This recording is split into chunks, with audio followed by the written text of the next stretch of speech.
180 and we rapid speed down to 2500. Good point, wherever reduce speed to 180. BlackBox. All right, hey, good morning. Thanks for joining us. And I said good morning. I don't usually do these podcasts in the morning, but for this guest today, we're doing it in the morning. My great friend, Emily Bose. Emily, thanks for joining us today. Thanks for having me. So early in the morning. You'll So pay for early. that later. You and Saphir over there behind the camera. Saphir, thanks for coming and supporting. You can say stuff. We'll pick you up on the mic. You can hear. Glad to be here. Yeah, awesome. Glad to have you, man. So this is going to be a fun podcast today. I was looking forward to this all week and thinking about Smart Citizen is the name of your podcast. Mm-hmm. So I was like, man, how do I ask Emily questions to seem really smart? Because you're a really smart person. And Oh, thank you. yeah. So, and you can sing and you can play the guitar. I feel really inadequate over here, but you know. You do plenty Jesus of things help that I me. don't do well, so we all have our strengths. I'm a geeky numbers guy who tries not to be. But hey, thanks for joining me this morning, and Super happy to be here. we're going to talk about things that you're not supposed to talk about. Awesome. Politics. Great. Yeah. Politics. Let's throw religion in there, and Sure. I don't know. And we'll money. try to- and money. Right? Why not? Aren't those the big ones? Yeah. Well, politicians love money, so they'll love That's listening what to they this say, shit. yeah. See, I'm already going to make it bad. Here we for you. go. They're Here we going to be go. like, oh, God. After this podcast, no one will want to interview with you, which is not what we're I trying hope not. to do. I hope that's not the case. So, yeah, we'll try not to pull a Tyson, Oh, Noah, what happened? Nothing. Oh, it was there a minute ago. It was there. It's gone. They can cut it in. Yeah, we can. Okay. Stop. So, what we should do is give you a little air horn and maybe some. We don't want any of that. No, we don't. How about the children? The children love you. They do. It's Yeah. great. That's exciting. Do you have those for your politicians when I you don't. interview them? No, I'm not nearly this high tech. That's quite a bit Yeah. more than what we're doing. They don't like me having these buttons, but I demand the buttons over here for. You got to keep it For sure. fun. Yeah. You got to do what makes it fun Yeah. for you. I'm really boring, so I'm like, I need props. I need things to help me. Well, if you watch any of my first couple videos when I was just by myself, we cut in a lot of clips. So it's a similar concept, but we cut in video clips of lots of different things to try to keep it funny Yeah. and interesting and exciting. And so I do the same thing. I just do it in post with video clips rather than audio clips. I just do it live, and I'm like, let's just go with it. Yeah, that's People fun. can really see what an idiot I am, and then my guests look really smart. So, I have to tell you guys something. Emily is the reason I'm sitting here today. You're the catalyst. We met probably 2 years ago, maybe 3 years probably. ago. 2. Time Something like flies. that. Mhm. But I heard you say in a little church group we were in that you had done a podcast, and it was in my heart and in my mind to do it. And I wanted to do it on video. And we met in my office in Norfolk, and you kind of gave us an education on what podcasts were like, and I started that journey. It took me like a year after that conversation, but yeah, you are the reason I'm sitting here today. So thank you. You're That welcome. you gave me the kind of the courage, so to speak, to just jump out and do it. So That's awesome. cheers to you. And we have some Oh. Johnny in front of us, so Cheers. cheers to great podcasts. But Yes. the real reason we have Johnny is, part of my podcast and being a Marine. I know I'm not in that kind of shape, a prior Marine, some would say. I heard it once a Marine, Once always a Marine, always a right? Marine, So yeah, You yeah. still got it. Yeah, I don't know. When I see like Isaiah falling out for PT and these young bucks who can just still get it, I'm like, oh, I should just be comfortable with retiring that. But what I love to do is support our military. We live in a massive military town here in Virginia Beach, but it's just the right thing to do. Here are people, and you talk about smart citizens, some of the smartest, highly intellectual people actually serve in our nation's military, and some may not realize that, but you got things like the Naval Academy and West Point and, gosh, what is the Air Force Academy? The Air Force Academy, the Coast Guard Academy.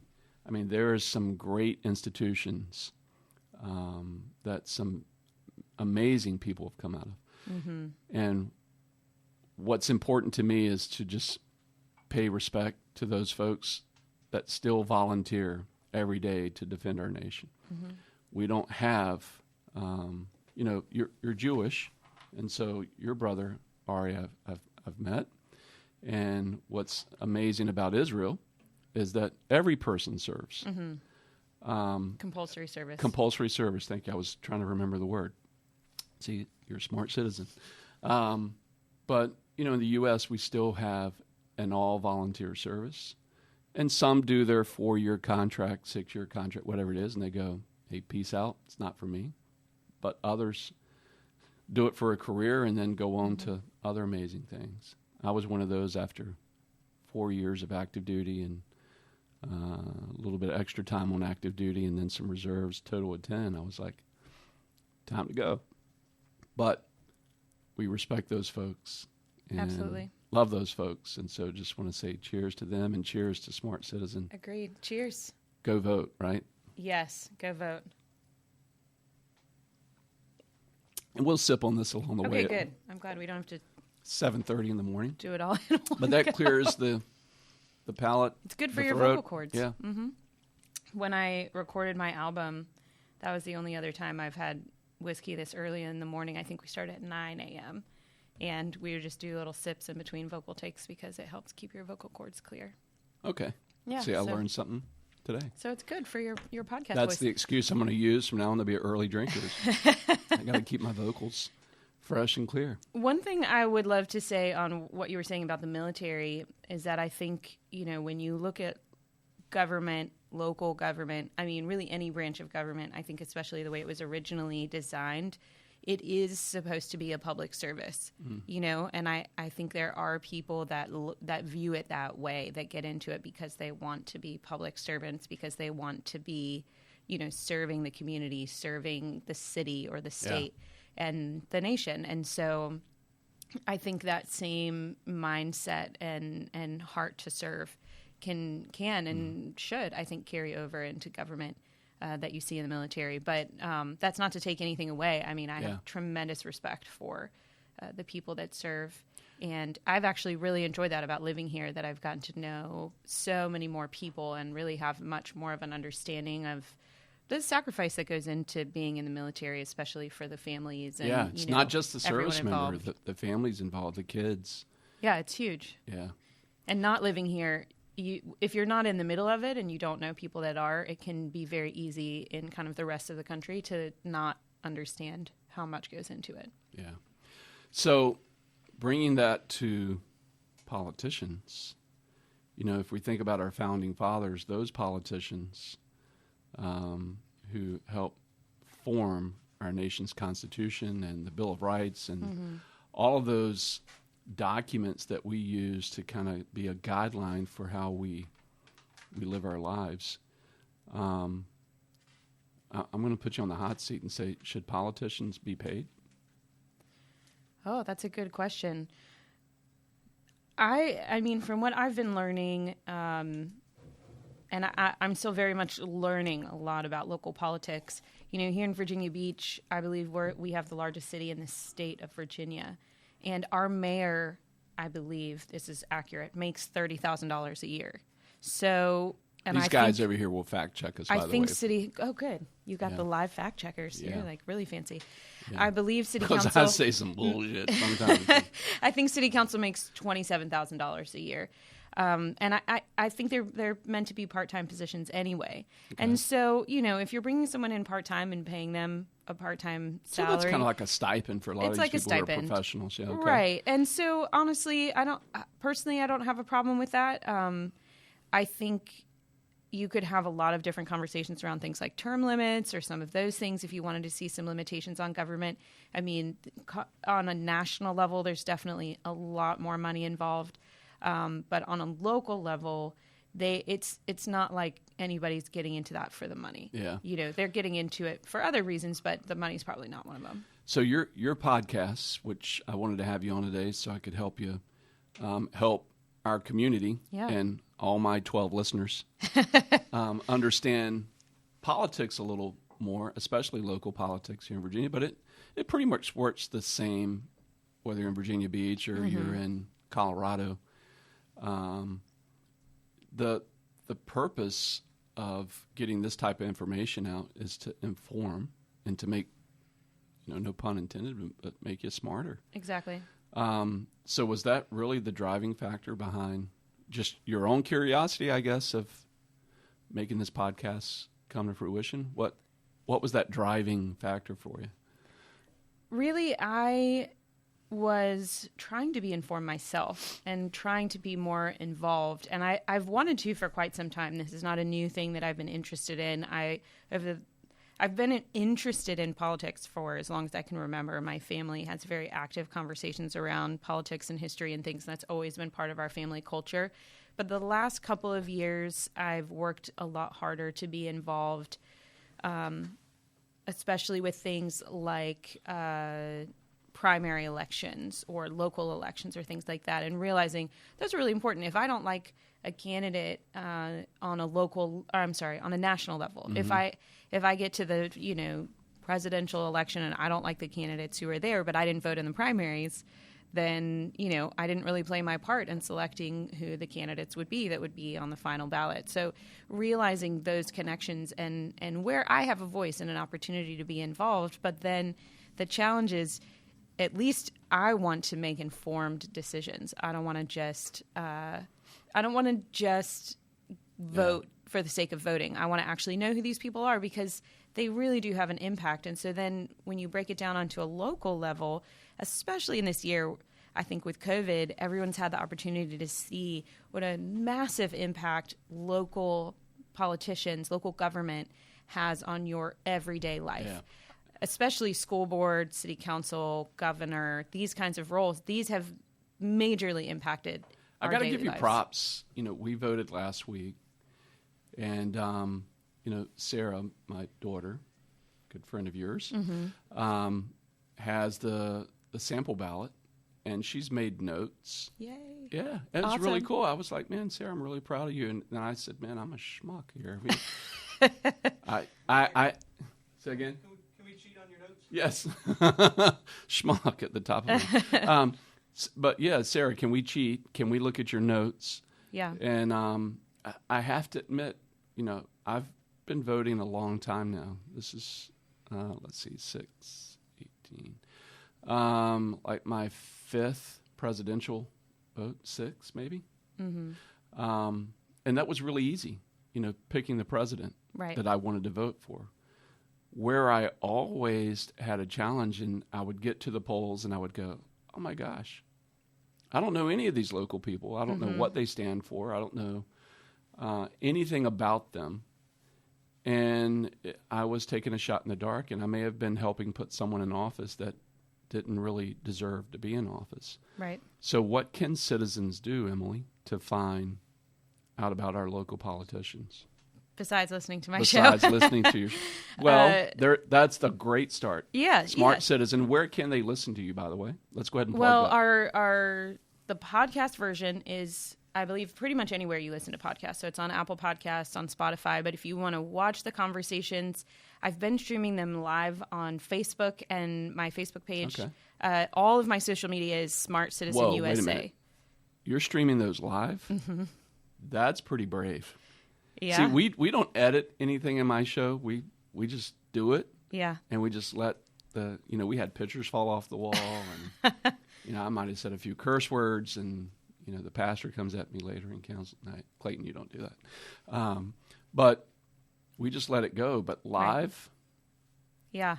The biggest frustration I've had with live, honestly, is just that we've had some technological challenges, so the quality is not quite where I want it to be, but we have such a short time frame, and I have a very full-time job, so I'm trying to get the information out as quickly as I can with the best quality that I can right now, sort of taking the lean startup model, if you're familiar with that, with a minimum viable product. Like, this is working, we're getting the information out, and then I'm going back and just kind of adding intro, outro things, and then I put the first 15 minutes on IGTV because that's all that will fit on there. And then the full video on YouTube, and then obviously it's on Facebook. So Smart Citizen USA everywhere. Okay. And then I think the podcast is just Smart Citizen, but if you look it up, there's nothing else that's called that. So I asked you this off camera.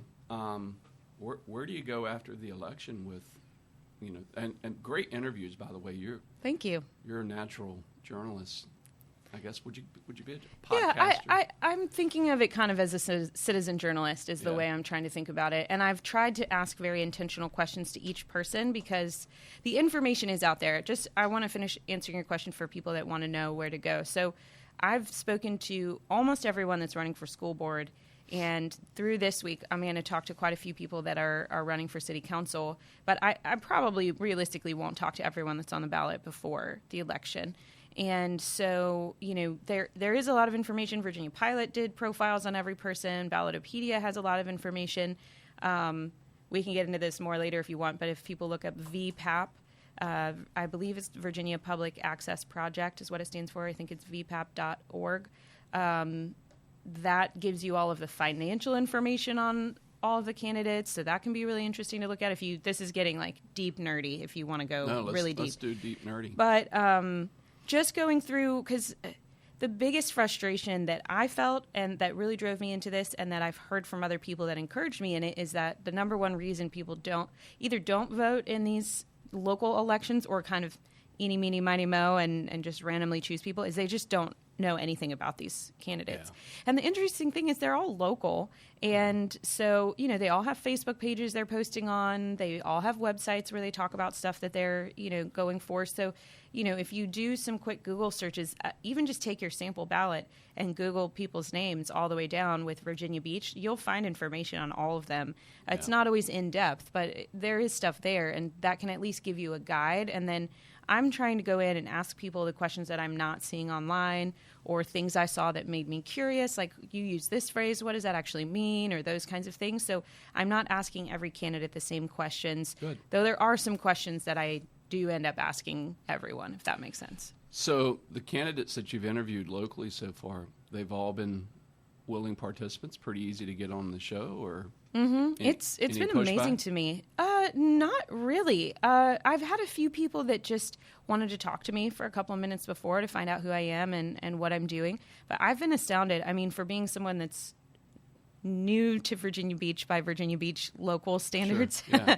I've been here about 4.5 years. And I'm relatively unconnected on a city level, but I have a lot of well-connected friends like yourself, or Brent that was on before is Brent knows everybody. Well, Brent knows I've had everybody. Brent on the show, Brent and Sammy, so they know everybody.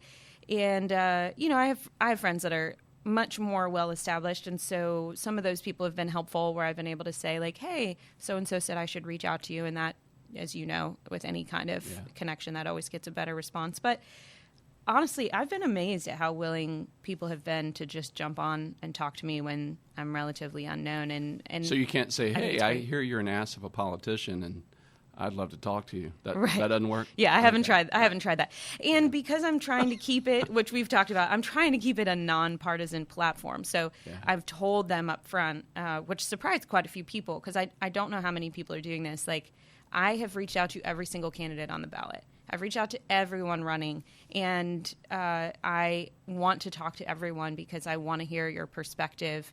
And it's been an amazing opportunity, I think, because I've gotten to hear from people that I might not have spent as much time looking into because they just might not have been as aligned with my views. But I've really enjoyed getting to hear their perspectives and know where they're coming from. And you discover when you have conversations with people that people are passionate about. They're not running for office just because. They have reasons, and they're passionate about them, and they have ideas they're bringing to the table. And so I've really enjoyed the chance to get to know these different people, and it really has expanded my views or made me consider, different candidates than I might have otherwise to get to hear more from them. Well, I really encourage what you're doing. Just selfishly, it helped me this time to decide who I was going to put on my ballot. So I can't tell people who I put. You restricted me from doing that today. I did have an old friend that you interviewed from years ago, Nadine. So shout out to Nadine. Not Nadine. I'm not endorsing you, but not publicly. We that had a was great super conversation. Cool. It was awesome to see that a person that I knew in a different light years ago as a radio person is now stepping up, saying, you know what? I see some issues in my community. I want to run for office. And I think if more people had the opinion of not me, why not me? Right. So way to go. I'm glad to see that there are some people out there who are willing to step up and try to help their community.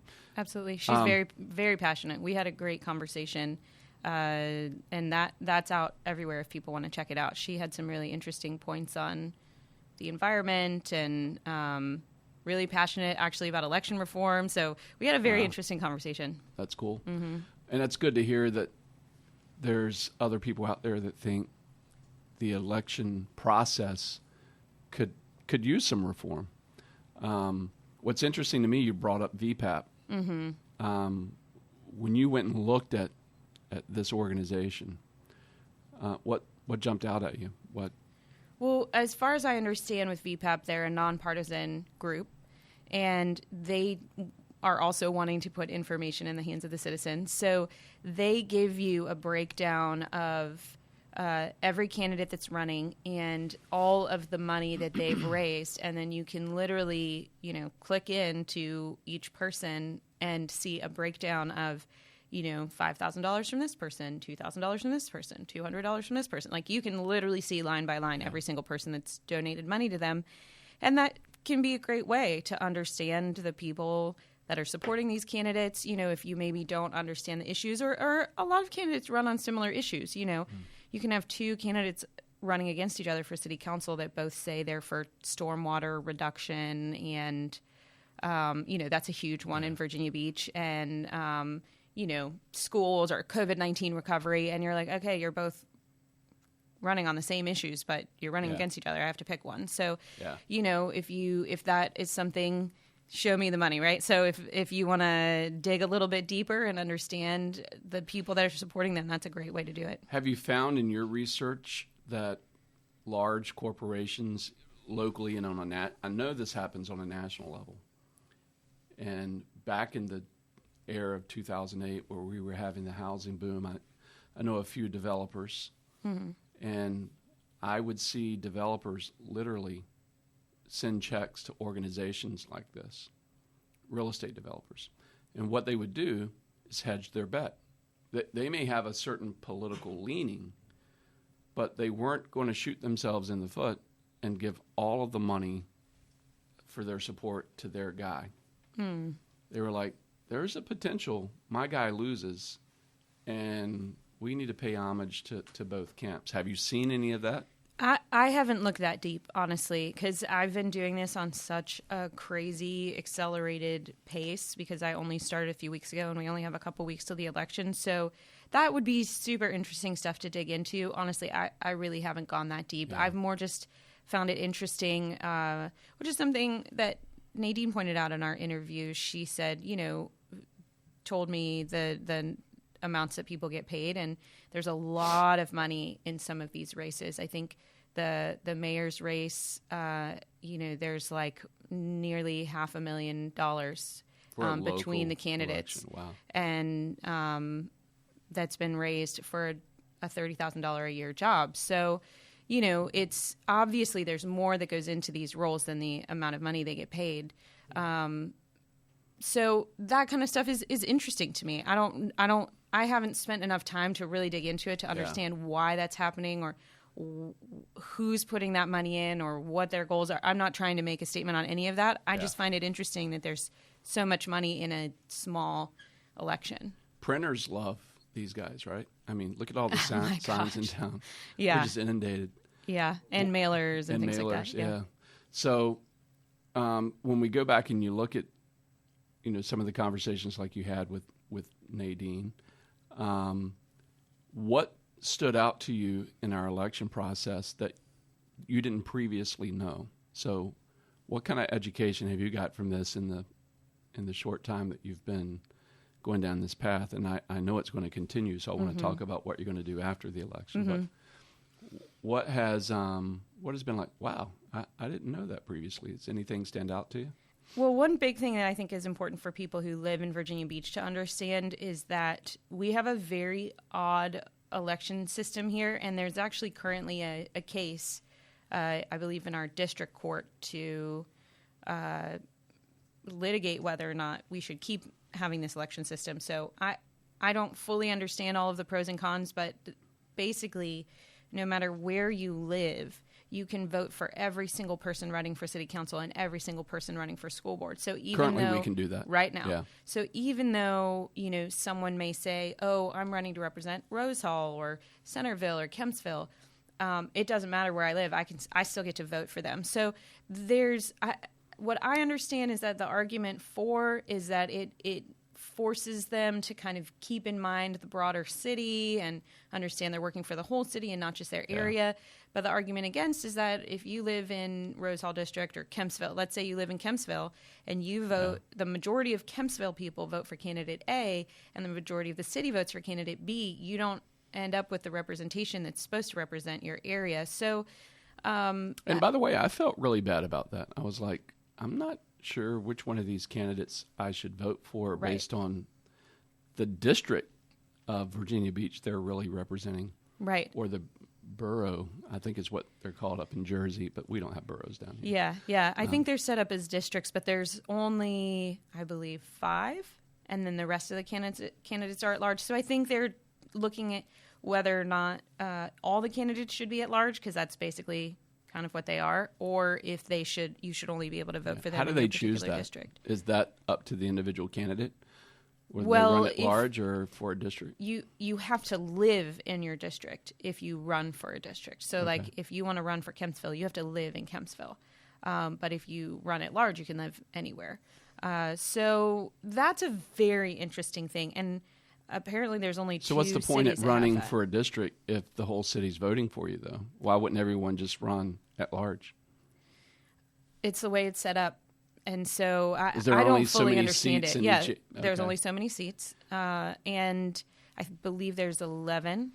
And it's interesting, though, because if you think about it from a money perspective, if you're running for Kempsville, but you have to run in the whole city, it's going to cost you a lot more money to run than it would if you were just running in one area. But then the at-large candidates would have to run in the whole city. So it's highly complex, but it's something that I didn't really understand before.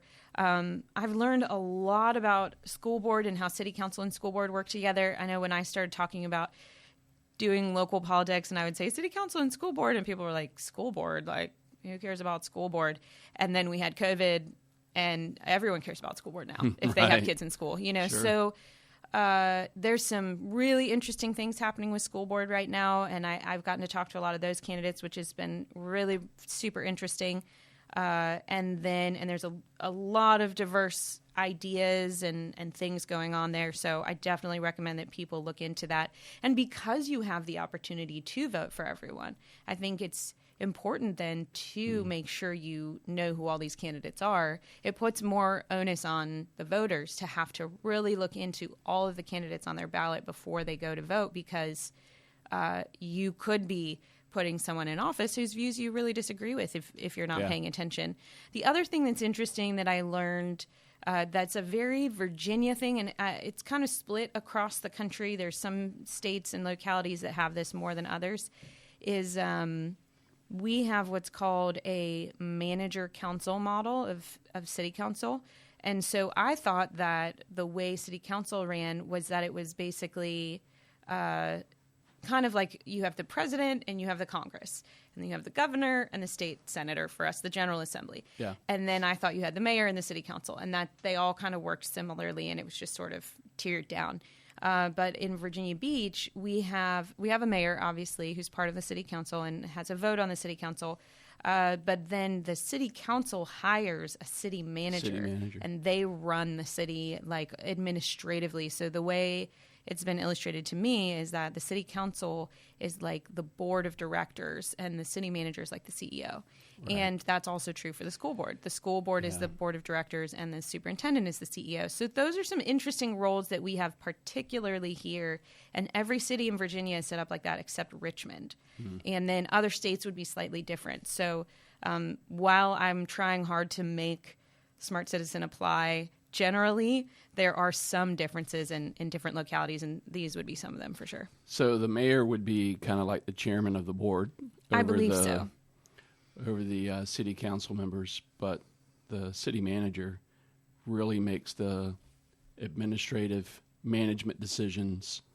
Hiring and firing in the city. Probably has to take recommendations from those council members based on what they're telling him the citizens want. Right. You know, he's having to make decisions. And I both don't are think political and apolitical. Right. And I don't think the city manager has any policy-making authority. I think their job is more to execute on the policies of the city council. And the city manager gets hired by council members, right? By the city council. Yeah, and we just got a new one. Right. I'd served with Jim Spohr, who used to be a previous city manager for Virginia Beach on a board called the Z, which is the theater. Ziders. Yeah. So shout out to the Z. So, yeah, that's interesting that works out that way. And so if we want a really good a really well-run city, it's important that we pick really good council members. Right. Right? Am I Yep. deducing that? Exactly, because they are then going to hire the city manager. Yeah. So one of their largest responsibilities is making sure they hire a good one, because that does reflect directly back on them as well.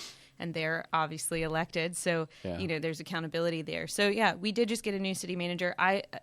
After the election, he's someone that I would love to interview.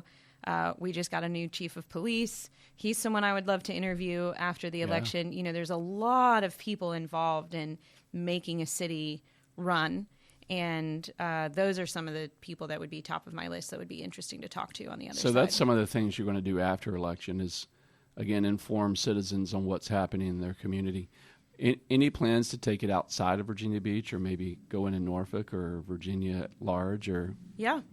So yeah, I would love to do that. Again, just because we started this so close to the election, I've made it hyper local, and I quite literally just went from mayor on down the ballot and reached out to everybody and am just squeezing in as many interviews as I can. I'm already on episode 10, and I've been doing this for 2 weeks. So, wow. And I have, I think, 4 or 5 more interviews on the books for next week, and then we're basically going to run out of time. So as many people as I can squeeze in next week, I will, and then it will be what it will be.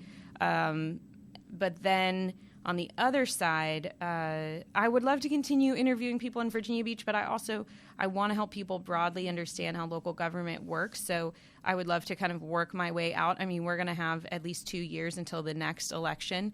And so, I think there's a lot of space to talk about local government, and I think people are much more interested in that. I don't know for right now. I don't know that I'm going to try to talk about politics on a national level, because I just think there's a lot of conversation happening there already. There's not necessarily much need at this point to add another voice there, but there's not as many people talking about local things and how to be involved locally. Part of why I started this, I was already starting it, and I found an interesting study that had been done of millennials who voted in the presidential election and then did not vote in the next midterm election.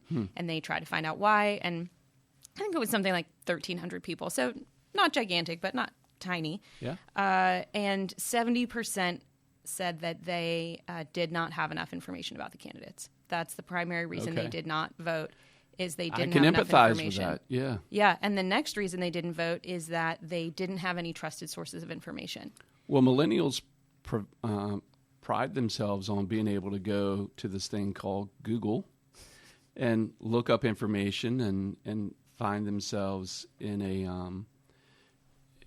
an ability to learn quickly about a certain subject. And, if you're going to put a person in office, I would say that's important because they're either going to be there 2 years, 4 years, or like our Supreme Court justice.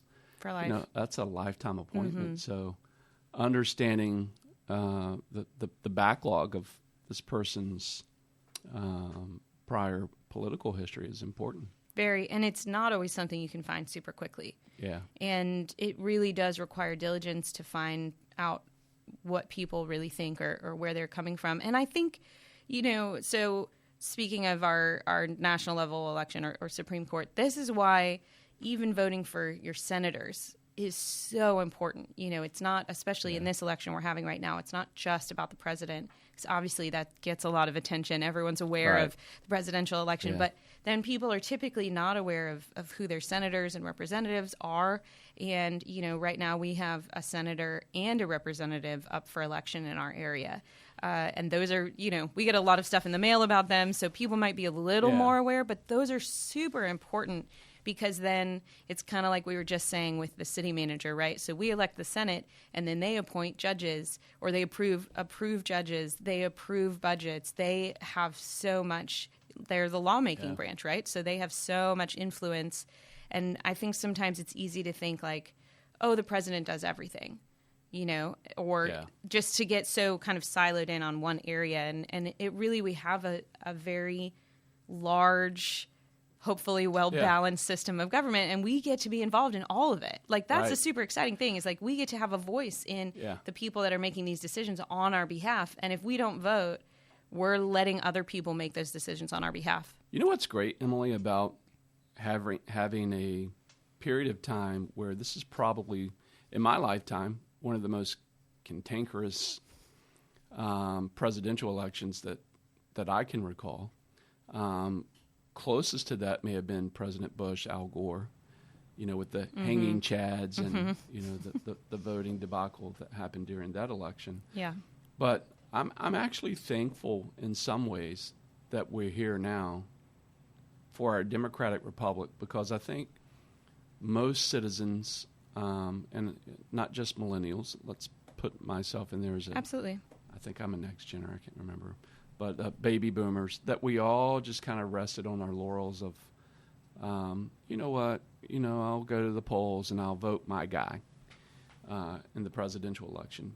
But what I think is interesting is that, for you, seeing what's happened in the presidential election has really had an impact on you to go, well, hey, it's not just the presidential election. This comes all the way down to our local decisions, and we as citizens need to be more informed. And if you're really going to live in a democratic republic, the greatest thing about being in a democracy and a democratic republic like we live in is the ability to vote without fear of repercussion. So I think the message there is please take advantage of your democratic responsibility. Go vote. Absolutely. Please go vote. So to give you an example on that, I found out that in our last election for mayor was a special election. So those are tough to get people out to. They're typically in a weird time. I think it was in May or something like that. And it's elections that don't fall on the same, Tuesday in November that everyone's used to are hard to get people out to. But we had a special election for mayor.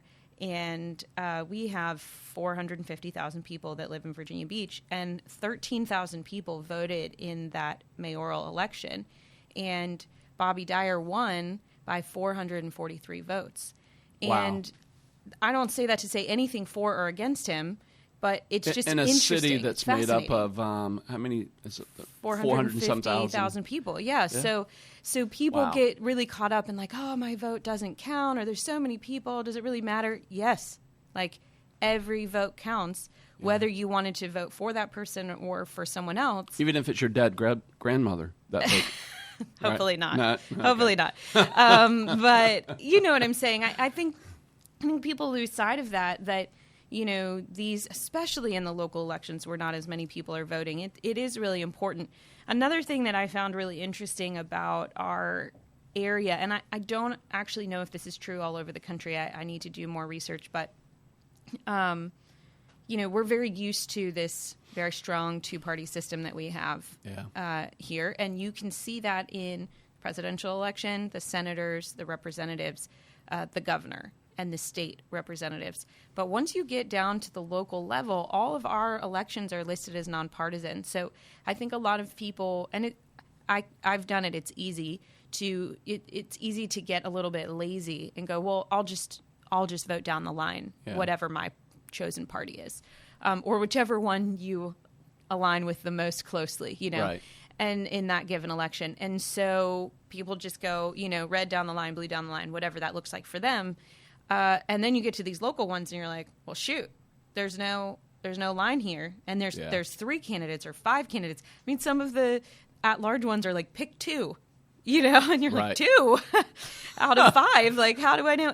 And someone told me, I think it was my conversation with Rosemary Wilson, who's an incumbent councilwoman who's running for re-election. Also another all the conversations have been super interesting. But I think she said there were 27 people running at large in her election when she was elected, or something like that. It's like an insane number of people were on the ballot. So I think we have 5 or 6 in some of our at-large ones where you can pick more than one. But you can have 3 or 4 candidates on some of these local ones. And you can do write-ins. Yeah. So you can't just party line vote. And that's really part of the reason why I started Smart Citizen, is because you can't just get that easy, like, I'm not going to pay that much attention, I'm just going to vote down the line. And you have to actually know something about these people before you vote for them. And that was part of my impetus for starting Smart Citizen as well. And I think it's important to know, especially on a local level, like, you can, but I don't know. For me personally, I don't want to just vote a party. I want to know who these people are and what they stand for and understand what they're trying to bring to the table. And then, some of those things can help inform you of, their views or their direction. But, the point of having them be, I think, these nonpartisan races is so, you get more flexibility on who's in the race and what they're going after, So does it give you hope when you look at, what you've kind of thrown yourself into in Smart Citizen? How does it make you feel about a democratic republic? What's it going to be like 3 years, 4 years from now? That's a tough question. I mean, I think some of that does depend on, some of the people that are elected on a national level, whether or not things change on a national level and the way some things are run. Well, you said earlier that there were some things in our voting system was flawed, and that there were things on the ballot to maybe change. I don't know. So we do have an interesting amendment. I've been trying to study because I haven't done a video about this that I want to. Yeah, we have an interesting amendment. And honestly, it's been very challenging to figure out which way people are going with it. I think it generally had enough bipartisan support to get through the General Assembly. Basically, what I understand, a lot of people are familiar with the concept of gerrymandering, but essentially, or at least the word, but maybe don't know what it means. But gerrymandering is basically whatever party is in power when the census is done gets to draw the district voting lines for the next 10 years. So we just had a census. So the next year, the parties in power will get to redraw all the districting lines. And there's a lot that goes into that. There's a ton of rules. It's highly complex. They're supposed to represent certain amounts of people. I think there's rules now about having like primarily minority districts. They have to connect. So they end up being these really weird shapes and weird areas. And I've heard some candidates complain that the way the districts are drawn, you can literally have a street in a neighborhood and one side of the street is in your district and the other is not. And so it can be a highly political process. I mean, the hope would be that you would be drawing it with the mindset to benefit the citizens. Yeah. But, a lot of people view it as politicians drawing it to ensure that their party will be reelected over the next 10 years. So what they're proposing to do is create a commission, basically, to have, I believe they're having 3 Democrat and 3 Republican state legislators be part of it. Okay. And then I think 6 citizens who are, I guess, chosen by retired judges. So I'm not exactly sure how that process would work. Sounds complex. It's complex. Yeah. And then that group gets to draw the district lines. And so you would still have some legislative input. You'd have some citizen input. And the hope would be that it would not be as partisan, though I would imagine it would totally depend on who the citizens were that were appointed. Yeah. And then they send that to the state Senate to vote on. They don't get to make any changes. They just yes or no vote. And then if they vote no, it goes back to the commission for another try. And if they can't come to resolution, it goes to the Supreme Court, and the Supreme Court gets to draw the district lines. And so some people seem to think that will be a great solution and totally make things better. Some people seem to think that it is not enough. There's some arguments that it should be totally citizen commission and not involve any legislators. There's many arguments on all sides. But so if I remember right, our local ballot has 2 amendments to our local policy. How do those things get on the ballot? That's a good question. Some of this I'm still learning. I believe that some things can come from the city council and some things come from the state. Okay. That's from the obvious General Assembly from the General down Assembly to the City Council. Okay. Yeah, I mean, so this is something I've just been learning and talked about it actually with Nadine and Rosemary Wilson. We live in what's called, I believe it's a Dillon Rule state. So, and again, I don't know a whole lot about this. I'm just learning about this now. But our governor basically has supremacy over just about everything in the state, and the city council cannot override anything the governor decides to do. So, COVID mandates, for instance, if the city council or the mayor wanted to do something different than what the governor is saying, they literally don't have the power to do that. And so some of those types of amendments are definitely going to be coming from the General Assembly, not from the City Council. But I heard someone talking about, that there was an idea thrown around involving election reform that was, potentially going to propose some term limits for City Council and school board, and maybe some finance things, and maybe addressing the district at large situation that people on the city council were trying to get onto the ballot for this year. That obviously is not. So I do think the city council has the power to get stuff on there. I don't fully know how that works. Yeah. Well, that's another reason to be informed, right? If you watch this show and you go, well, how does that work? Yeah. Do a little research and figure that out. Yeah. So after the election, after the presidential election, where do you see Smart Citizen going? What are you going to do with it? Who are you going to interview after the election? It's a great How to keep question. us smart, Emily? How do I keep myself smart? Well, I will hopefully get some sleep. We've been burning the midnight oil for sure, trying to get all of this out. But I would like to do something at least weekly. And there's obviously so many topics I'm still learning about that I think are important and would be helpful for people to understand.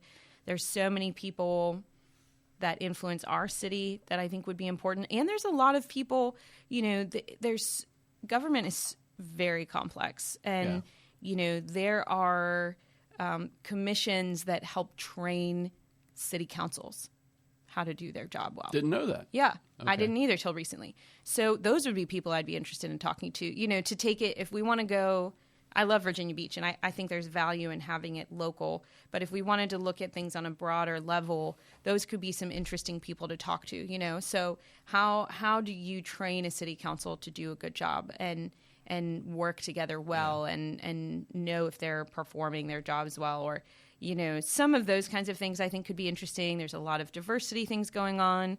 The school board voted to do an equity study. Then they're going to propose a new plan, and I think bringing in outside groups to do that. Those could be interesting people to talk to. There's a lot, and obviously the way some of these things work, and there's people that are, potentially going to be newly elected into city council or school board that are going to be trying to push through some ideas, and then people that are incumbents that are going to be trying to push through ideas. So those things could be interesting to speak to as well. But my goal is always going to be that whoever listens, no matter where they're listening from, could find value in what we're doing.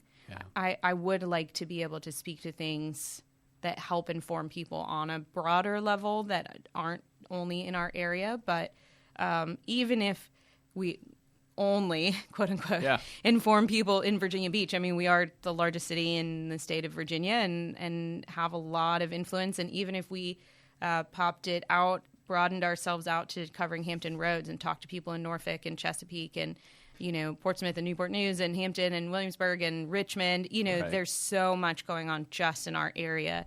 We could probably do something every day, for the next 2 years to the next election and not cover everything. Right. So there's a lot of room. It's exciting. Yeah. Well, we live in a great city, and if you want to keep your city great, if you want to keep your country great, I think there's plenty of history that goes back to, say, history being a indicative of what could be our future results. Mm-hmm. And if we look at other nations, other countries, and that's a day for another podcast, we'll come back on that. But if you want to keep your city great, if you want to keep your country great, one of the key tools to do that is to go vote, right? Absolutely. So, got a massive election coming up. It's important for citizens to get out there and vote. We got a lot of changes and a lot of things going on in Virginia Beach. It's important to get out there and know your candidates. So, Smart Citizen, they can find you again where? At SmartCitizenUSA on pretty much any social media platform. If you look up Smart Citizen USA on YouTube, we'll pop up, and then our podcast is Smart Citizen, Apple Podcasts, Spotify, anywhere you listen to podcasts. So go give Emily a like, subscribe to her podcast, and while you're at it, you might want to do the same for us. That would be cool. Can we get you back after the election? Yeah. And we'll do a recess for now. Yeah, I would love that. And then bring you back later, and we'll talk about the future of Smart Citizen. And, knowledge is only part of it. It takes action on the other side. So Go vote. Yes. Thanks for coming. Thanks, Kenny. Early in the morning. Absolutely. I don't know if you owe me one or I owe you one. You got me out of bed early this morning. Me too. So thank you. Awesome. Appreciate you. Thank you, Kenny. Much love. And you too, Sophia.